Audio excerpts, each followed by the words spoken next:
गोविन्द हरि गोविन्द गोकुलनन्दन गोविन्द गोविन्द हरि गोविन्द गोकुलनन्दन गोविन्द. நாள்பாட்டு. மார்கழி திங்கள் மதி நிறைந்த நன்னாளாள் நீராடப் போதுவீர் போதுமினோ நேரிழையீர் சீர்மல்குமாய்ப்பாடி செல்வச் சிறுமீர்கள் ஊர்வேர் கொடுந்தொழிலன் அந்த கோபன் குமரன் ஏறார்ந்த கண்ணி யசோதை இளஞ்சிங்கம் கார்மேனிச் செங்கன் கதிர்மதியும் போல் முகத்தான் நாராயணனே நமக்கே பறை தருவான் பாரோர் புகழப் படிந்தேலோரெம்பாவாய். பாதகங்கள் தீர்க்கும் பரமனடிகாட்டும் வேதமனைத்துக்கும் வித்தாகும் போதை தமிழ் ஐயைந்துமைந்தும் அறியாத மானிடரை வையம் சுமப்பது வம்பு வையம் சுமப்பது வம்பு. மார்கழி திங்கள் அனுபவம்.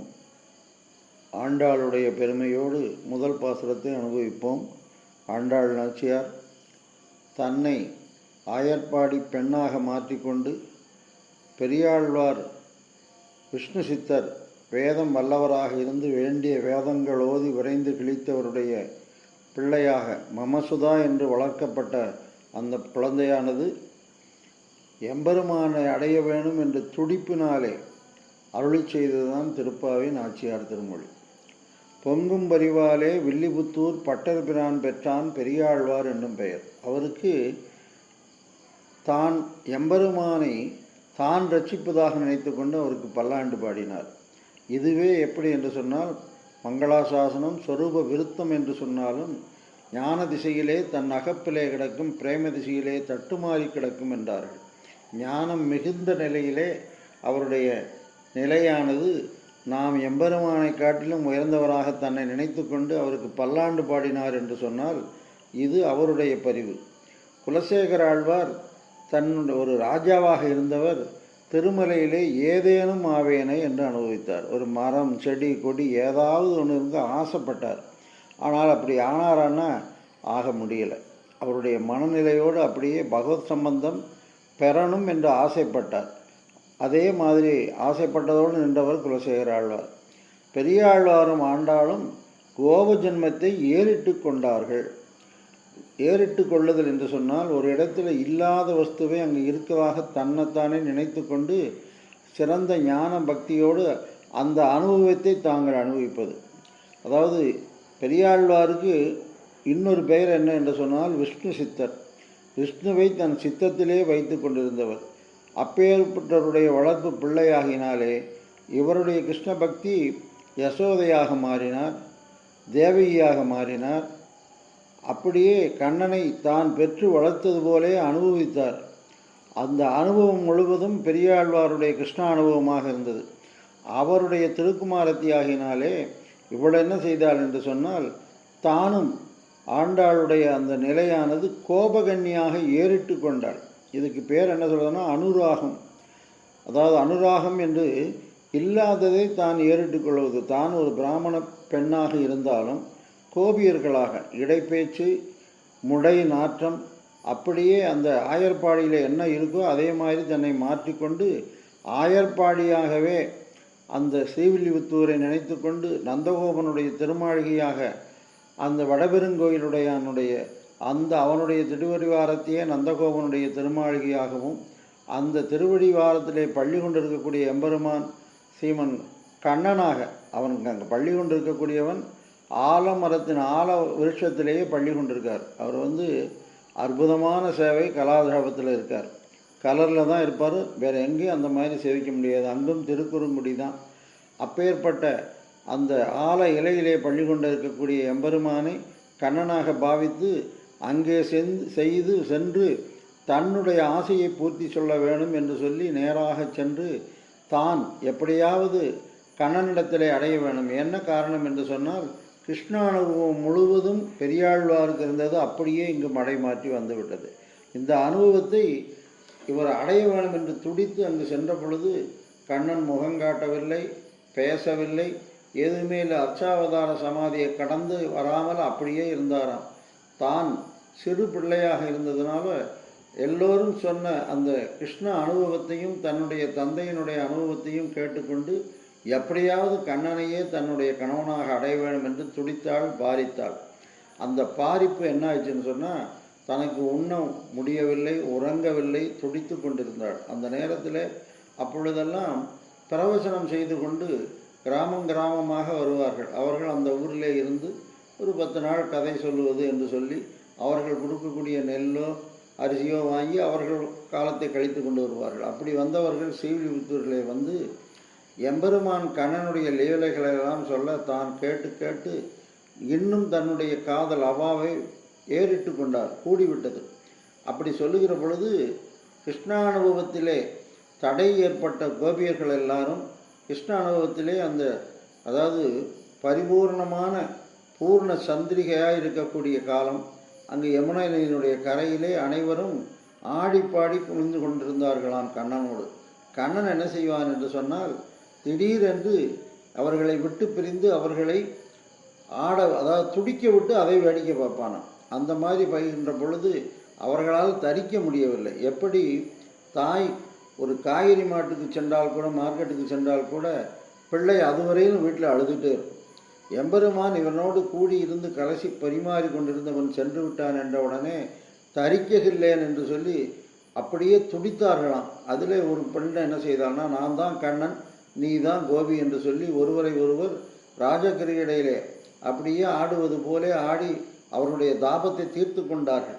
அந்த அனுபவத்தை அந்த பிரச்சாரகர், அதாவது ஹரிகதை சொல்லக்கூடியவர் சொல்ல அதை கேட்டுக்கொண்டு தானும் அப்படி தரித்து கொள்ள வேண்டும், நம்முடைய அவாவுக்கு தகுந்து வடபெருங்கோயிலுடையான் வந்து நமக்கு அருள் செய்யவில்லை, இனி ஒரே வழி நாமே மாறி கண்ணனை அனுபவிப்பதுதான் என்று சொல்லி ஆயர்பாடியாக ஸ்ரீவில்லிபுத்தூரை மாற்றினாள். ஆயர்களாக அங்கே இருக்கக்கூடிய சிறுமியர்களை எல்லாம் தன் அனுராகம் பண்ணி கொண்டு பஞ்சலட்சங்குடி பெண்களாக அங்கிருந்த சிறுமிகளை பூரா அழைத்து, நாம் எம்பெருமானை அடைவதற்கு சுலபமான வழி பாடிப்பறை கொள்வது தான். அது சுலபமாக நமக்கு ஒரு வாய்ப்பு என்ன என்று சொன்னால், அந்த பௌராணிகர் சொன்ன மாதிரி மார்கழி மாதம் மதி நிறைந்த நன்னாள் தொடங்கி விரதம் இருந்தோம் என்று சொன்னால் கண்டிப்பாக அவனுடைய திருவருள் கிட்டும். நமக்கு விரதம் என்பது நோன்பு என்று சொல்வது, ஏகாதசி விரதம். அதே மாதிரி ஒவ்வொன்றுக்கும் ஒரு விரதங்கள் இருக்கிறது. இதில் மற்ற விரதங்களெல்லாம் பலன் கருதி செய்யக்கூடியது. இந்த பாவை நோன்பு என்பது எம்பெருமானை அடைவதற்கு அந்த ஆயர்பாடியில் இருந்த சிறுமிகள் எல்லாம் மழை இல்லாத காரணத்தினாலே இவர்களை அனுபவிக்கிறதுக்கு கங்கை, அதாவது யமுனை ஆற்றங்கரையிலே தீர்த்தமாடி அந்த காத்தியாயினி என்று சொல்லக்கூடிய அந்த பொம்மையை வைத்து விரதம் இருந்து பூஜை செய்தோம் என்று சொன்னால் மழை பெறும் என்று சொல்லி அங்கு ஆயர்பாடியிலே செய்தார்களாம். அதே நிலையிலே இவர்களும் எம்பெருமானை நினைத்து நோன்பு நோக்க வேண்டும் என்று சொல்லி அதுதான் மார்கழி நோன்பு என்று அனுபவித்தார்கள். முதல் பாசுரத்திலே மார்கழி திங்கள் என்று சொல்லி அந்த நாளை கொண்டாடுகிறார்கள். எப்பொழுதுமே ஒரு காரியம் நடக்க வேண்டும் என்று சொன்னால் நல்ல காலத்திலே நல்ல வேளையிலே ஆரம்பிக்க வேண்டும். அப்படி ஆரம்பித்தோம் என்று சொன்னால் அது முடிவானது நல்ல முடிவாக இருக்கும். காலம் என்ன செய்யும், கோள் என்ன செய்யும் என்று சொல்லுவதெல்லாம் நாத்தியவாதத்துக்கு பொருத்தமாக இருக்கும். சரணாகதி நிஷ்டனுக்கு அதுவே தான். ஏன்னா சரணாகதி பண்ணக்கூடியவனுக்கு அந்த நாளும் நமக்கு கிடைக்கிறதில்ல. ஆனால் ஆண்டாளுடைய அந்த ஆர்த்தி அபினிவேசம் சரணாகதியாக மட்டும் இல்லாமல் அடைந்தால் அல்லது தீர முடியாத தீரா காதலாலே சோராத காதல், அந்த பெரியாழ்வாருடைய பிள்ளை இவருக்கு தீராத காதலாலே துடித்து கொண்டு அந்த அனுபவத்தை ஆரம்பிக்கிற பொழுது நல்ல நாள் நேர்பட்டதான். எது நல்ல நாள் என்று சொன்னால், உண்ணா நாள் பசியாவதொன்றில்லை ஓவாதே நமோ நாரணா என்று சொல்லி எண்ணாத நாள் இருக்கே, அதுதான் அவை எனக்கு பட்டினி நாளே என்று ஆழ்வார் சொன்னபடி அதை பட்டினி நாளாக எம்பெருமானை பிரிந்திருக்கிற நாள் தான் பட்டினி நாள். எது நல்ல நாள் என்று சொன்னால், அவனுடைய சரித்திரத்தை கேட்பது, அவனுடைய புகழை பாடுவது, ஆடி ஆடி அகங்கரைந்து இசை பாடி பாடி கண்ணீர் மல்வது, அதுதான் நல்ல நாள். அதை சொல்கிறார், மார்கழி திங்கள் மதி நிறைந்த நன்னாளால் நீ என்ன செய்ய போறீனா, நீராடப் போதுவீர். எம்பெருமானுடைய குணக்கடலிலே ஈடுபடுவது. நீராட்டம் என்று சொன்னால் அந்த ஆயர்பாடியில் இருந்தக்கூடிய அந்த கோபர்கள் இருக்கார்களே, அவர்கள் மழை பெய்வதற்காக இவர்களை நீராட்டம் என்ற அந்த நோன்பு நோட்பதற்கு அனுமதித்தார்கள். ஆனால் இவர்களுடைய கருத்து கண்ணனோடு கூடியிருப்பதும் என்று அந்த துடிப்பை தீர்த்து கொள்வதற்கு அவர்களும் உடனே நாங்கள் நீராடப் போகிறோம் என்று சொல்லி சொன்னார்களாம். ஆனால் ஆண்டாள் நாச்சியார் நீராடப் போவது என்று சொன்னதற்கே எங்குமே ஆண்டாள் நாச்சியார் ஆற்றுக்கோ குளத்துக்கோ, பெரிய குளம் உண்டு, அதாவது திருமுக்குளம் என்று சொல்லியிருக்கக்கூடிய பெரிய குளமே இருந்தானா அங்கே போனாலும் இப்போ அச்சாவதாரத்தில் வேணால் சென்று அங்கே போய் அனுபவித்து வரக்கூடிய நிகழ்வு நடைபெறுகிறது. அவர் வாழ்ந்த காலத்தில் அந்த குளத்துக்கு கூட போகலை. என்ன காரணம் என்று சொன்னால், யமுனையிலே தீர்த்தமாடினவர்கள் எம்பெருமானை அனுபவிப்பதற்காக சென்றார்கள். இவளும் தான் இருந்த இடத்தையே ஆயர்பாடியாக மாற்றிக்கொண்டு நீராடப் போதுவீர், அந்த குணானுபவத்தை கிருஷ்ண அனுபவத்தையே நீராட்டம் என்று சொன்னார். நீராடப் போதுவீர் போதுமினோ நேரிலேயே. நீர் என்ன தகுதி வேணும் என்றால், ஆசை இருந்தால் போகும், இச்சை சொரூபம் இரக்கம் உபாயம், அவனை அடைய வேணும் என்ற அந்த எண்ணம் இருந்தால் போதும். நீராடப் போதுவீர் போதுமினோ நேரிலேயே. சீர் மல்கும் ஆய்ப்பாடி. ஆய்ப்பாடிக்கு என்ன சீர் என்று சொன்னால், மற்ற அவதாரங்களிலே ராமாவதாரத்திலே அவனிடத்தில் பக்கத்தில் போக முடியாதான். ஏன்னா அவன் ராஜகுமாரனாகினாலே கட்டுக்கோப்போடு இருந்தான். நரசிம்ம அவதாரத்தில் பிரகலாதனே பக்கத்தில் போகிறதுக்கு பயந்தார், பிராட்டியும் பயந்தார். அந்த மாதிரி இல்லாமல் கிருஷ்ணாவதாரத்தில் பெண்களும் பேதைகளும் போய் தொட்டு பேசக்கூடிய அளவுக்கு எளிமையாக இருந்தவன், 1000 சிறுமியர்களெல்லாம் அனுபவிக்கக்கூடிய அளவுக்கு இருந்தவன். ஆகினாலே சீர் மல்கும் ஆய்ப்பாடி. கிராமத்தில் சொல்லுவாங்க, மலிந்தால் மந்தைக்கு வரும் என்று சொல்லி. ஆயர்பாடியிலே பால் தயிர் விற்பதற்காக குழந்தைகளை அழைத்து தலையில் ஏற்றி நீ போய் மோர் விற்றுட்டு வாம்மா. யார் வாங்குவாங்கங்கிறதில்ல, அது குலத்தொழிலாகினாலே தேவைப்பட்டவர்கள் வாங்கட்டும் என்று சொல்லி அனுப்பி வைப்பார்களாம். இங்கிருந்து பெறப்படுகிற பொழுது என்ன சொல்லுவார்களாம், தயிர் வாங்கலையோ மோர் வாங்கலையோ வெண்ணெய் வாங்கலையோ என்று சொல்லி கொஞ்சம் தூரம் சென்றவுடனே இவர்களுடைய மனது முழுவதும் கண்ணனிடத்திலே ஈடுபாடு கொண்டதினாலே உடனே சொல்லுவார்களாம், கோவிந்தன் வாங்கலையோ கோபாலன் வாங்கலையோ என்று சொல்லி. அதாவது 14 உலகங்கள் உள்ள ஞானிகளெல்லாம் சேர்ந்தும் வேதங்களாலே கூட காண முடியாத வஸ்துவை கூடையிலே வைத்து விற்று கொண்டு செல்லக்கூடிய அளவுக்கு சீர் மல்கும் ஆய்ப்பாடி. இந்த ஆயர்பாடி என்று சொல்லக்கூடியதற்கு இது எம்பெருமானுடைய பிறப்புக்கு காரணமாக வந்து பிறந்த ஊராகினாலே ஆய்ப்பாடி. சீர் மல்கும் ஆய்ப்பாடி செல்வச் சிறுமியர்கள். இங்கு இவர்களுக்கு செல்வம் எது என்பது என்ன என்று சொன்னால், அதாவது கைங்கிரிய சீமான் என்று சொல்லி எல்லாத்தையும் விட்டு அந்தர்கதனாவது நின்னாரே விபீஷணனுக்கு அந்த பேரை சொல்கிறார். இவன் தான் செல்வ சீமான் என்று சொல்லி. அதே மாதிரி எல்லாத்தையும் விட்டுட்டு கூடவே காட்டுக்கு வந்தவர் தான் நம்முடைய லட்சுமண பெருமாள். அவரையும் சீமான், கைங்கிரிய சீமான் என்று சொன்னார்கள். அதே மாதிரி லட்சுமணோ லட்சுமி சம்பன்ன என்று சொல்லியும், விபீஷணனை அந்தர்கத சீமான் என்று சொல்லியும், அதே மாதிரி இவர்களுக்கு முழுவதுமாக கஜேந்திரன் எல்லாம் விட்டுட்டு ஆதி மூலமேன்னு கத்தினாராம். அவருக்கு என்ன பேர் என்று சொன்னால் சது நாகவர சீமான் என்று சொல்லி.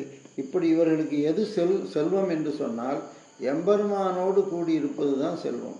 ஒரு பெண்ணுக்கு எது பெரிய உயர்ந்த நிலை என்று சொன்னால், லட்சாதிபதியாகவோ கோடீஸ்வரியாகவோ இருப்பது அல்ல, சுமங்கலியாக இருப்பது தான் அது ஏற்றம் போலே. அதே மாதிரி எம்பெருமானுடைய குணானுபவத்திலே ஈடுபட்டு கொண்டிருக்கிறது தான் செல்வச் சிறுமியர்கள். கூர்வேர் கொடுந்தொழிலன் நந்தகோபன்.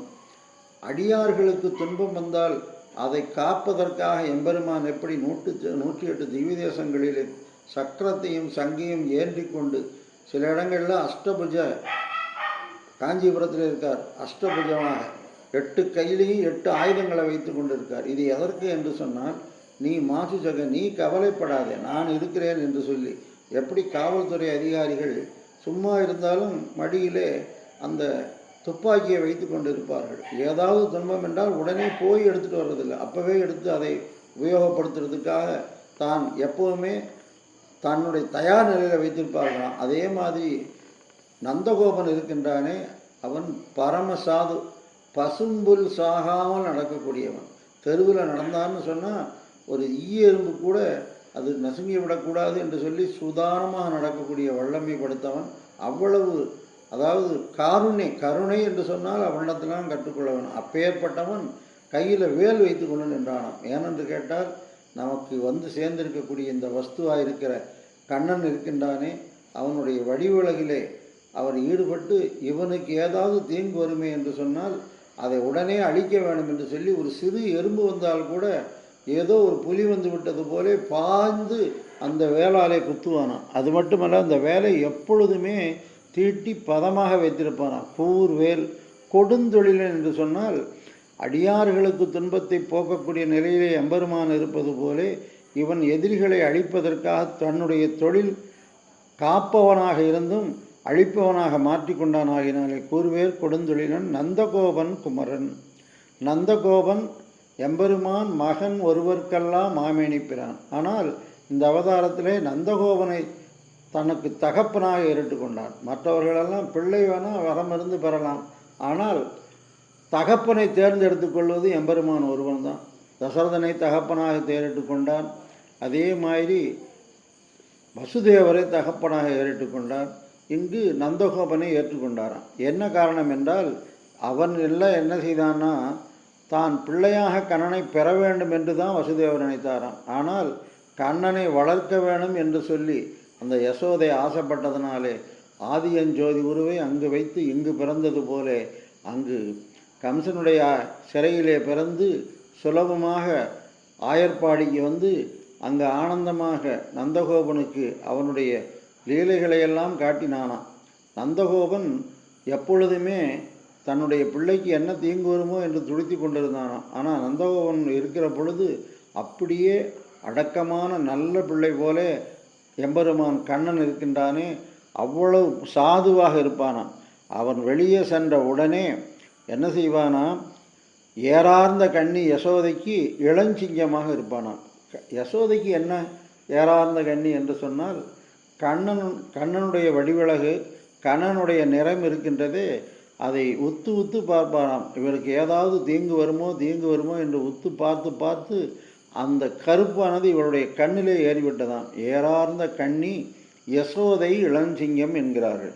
அதாவது ஒரு பொருளை உற்று பார்த்தோம் என்று சொன்னால், எப்படி தாயாரை பார்த்து பார்த்து எம்பெருமானுக்கு சிகப்பும், எம்பெருமானை பார்த்து பார்த்து பிராட்டிக்கு கண்ணிலே கருப்பும் ஏறார்ந்த கண்ணியாக இருக்கக்கூடிய அந்த கருப்பும் உண்டானதான் கருங்கடல் சென்னி கண்ணி என்கிறார்கள்.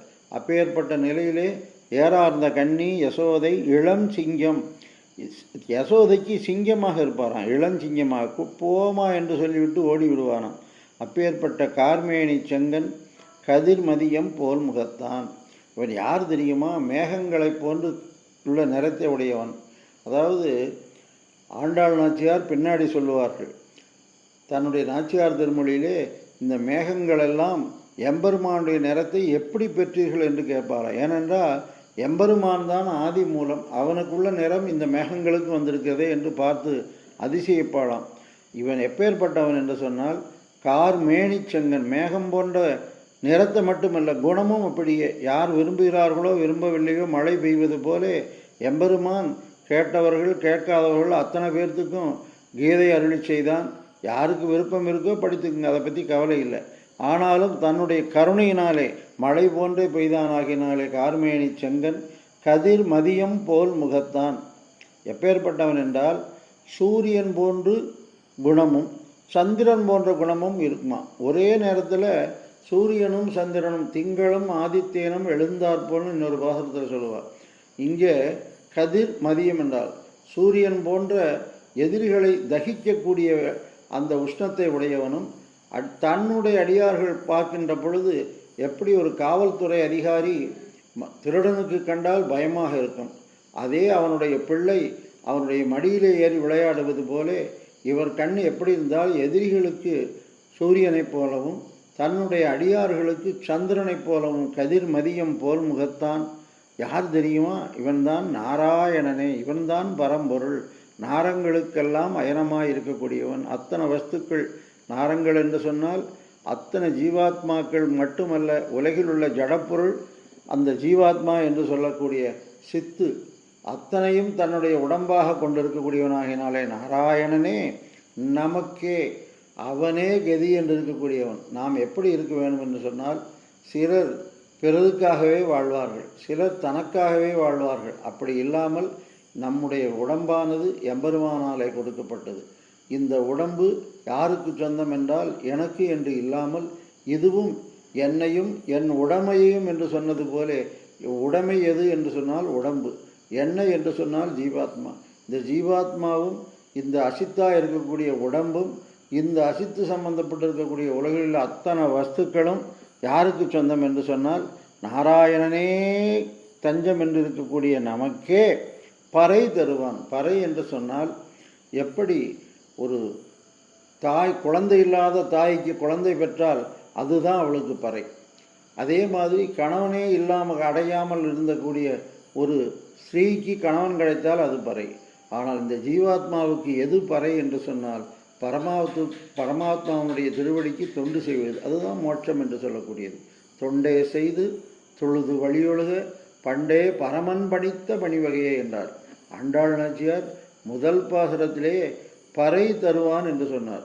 பறையை அவன்தான் தரணும், நாம் கேட்டு பெற முடியாது. ஆனால் கேட்பது நம்முடைய சொரூபத்துக்கு வேணால் இலக்கா இருக்கலாமே தவிர அவனுடைய கிருபை இல்லாமல், அவனுடைய கிருபையினால் மட்டும்தான் இது கிட்டுமே தவிர நம்முடைய முயற்சியினால் இல்லை. அப்படி நாம் சொல்லுகிறோமே இது சொரூபமா என்று சொன்னால், சோறுக்கு ஒரு இடத்துல போனால் ஒரு தாகித்தவன் தண்ணீர் தண்ணீர்னு கேட்குறான். ஆனால் தண்ணீர் கொண்டு வருவதற்கு இவன் கேட்டது மட்டும் காரணம் அல்ல, அங்கு கருணையோடு ஒரு தாய் இருந்து ஐயோ இவன் தாகத்தினாலே துடிக்கிறானே என்று சொல்லி கொடுக்கணும். கொடுக்கவில்லை என்று சொன்னால் இவன் கேட்டது பிரயோஜனம் இல்லாமல் போயிடும். அப்படி இல்லாமல் எம்பெருமான் நமக்கு தருவான் என்று சொல்லி முழு நம்பிக்கையோடு எம்பெருமானையே பறையாக கொண்டோம் என்று சொன்னால் அவனே தருவான். பாரோர் புகழ படிந்தேலோர் எம்பாவாய் என்று அருள் செய்கிறார்கள். எம்பெருமானை பாரோர் புகழ நாம் வெக்கப்படாமல், கொஞ்சம் கூட கூச்சப்படாமல் உலகம் முழுவதும் சேர்ந்து திருப்பாவை அனுசந்தானத்திலே கொள்ளக்கூடிய காலம் வரும் என்ற நம்பிக்கையோடு இந்த உலகுக்கு முழுதும் சொல்ல வேண்டிய கடமை நமக்கு உள்ளது. ஏனென்று கேட்டால் வெளிநாடுகளில் கூட இப்பொழுது திருப்பாவை அனுசந்தானத்திலே கொள்ளுகிறார்கள். தமிழகத்திலே அது ரொம்ப குறைந்துட்டே வருது. என்ன காரணம் என்றால் எல்லாம் உண்டியே உடையே என்று ஓடுவது. அப்படி இல்லாமல் முழுக்க முழுக்க எம்பெருமானை அடைவதற்கு சுலபமான வழி சங்க தமிழ் மாலை 30 பாட்டு. அந்த 30 பாசுரத்தையும் அனுசந்தானத்திலே கொள்ள வேண்டும் என்பதனால பாரோர் புகழ படிந்து ஏலோர் எம்பாவாய் என்று சொன்னார். இந்த படிந்து என்று சொன்னால் நமக்கு என்ன செய்ய வேண்டும் என்றால் எம்பெருமானையே தஞ்சம் என்ற உணர்வோடு அவனுடைய திருவடியிலே பற்ற வேணும். அப்படி பற்றினாலே விபீஷணனுக்கு ராஜ்யம் கிடைத்தது, உயிரும் பிழைத்தான். அப்படி பற்றாதனாலே ராவணன் மடிந்தான். ஆகினாலே நாம் பாரோர் புகழ படிய வேண்டும். அவனுடைய திருவடியை பற்றினோம் என்று சொன்னால் நம்முடைய பாவங்கள் தொலைவது மட்டுமல்ல, புதிதாக நம்மிடத்திலே போய பிழையும் புகுதரவான் நின்றனும் என்று சொல்லக்கூடிய வரக்கூடிய பாவங்களும் ஒளியும் ஆகினாலே இந்த சங்க தமிழ் மாலை 30 தப்பாமல் அனுசந்தானத்திலே கொள்ள வேண்டும் என்று சொல்லி பிரபக்தி செய்து கொண்டு நிறைவு செய்து கொள்கிறேன். ஆழ்வார் எம்பெருமானார் திருவடிகளே சரணம்.